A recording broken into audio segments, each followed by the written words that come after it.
afternoon everyone. Pagkatapos ko lang guys mag-park. Grabe, nakakapagod. Nakakapagod guys ang part-time.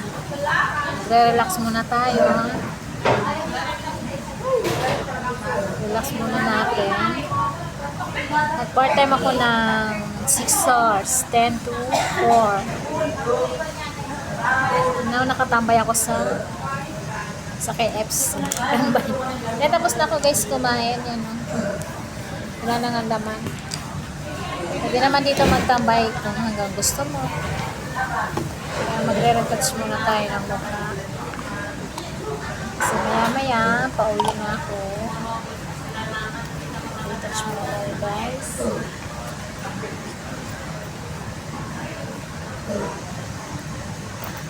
Kailangan natin ng part-time na mag-part-time.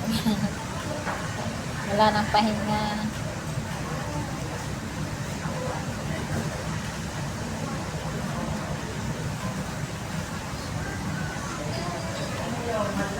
Ganda muna tayo. Ayusin muna natin yung sarili natin.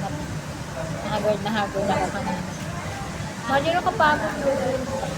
10 to 4 ko na walang pahinga. Dire-diretso yung trabaho ko.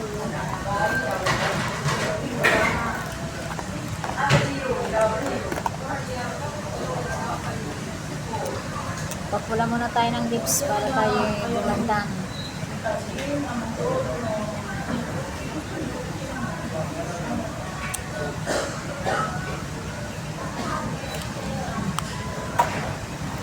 Hindi na kasi ako nagpunta doon sa namin, sa tambayan namin. Kasi mga friends ko. Pagod ako. Nakakapagod. Okay na guys. Mukha na akong tao. Yan, thank you so much for watching.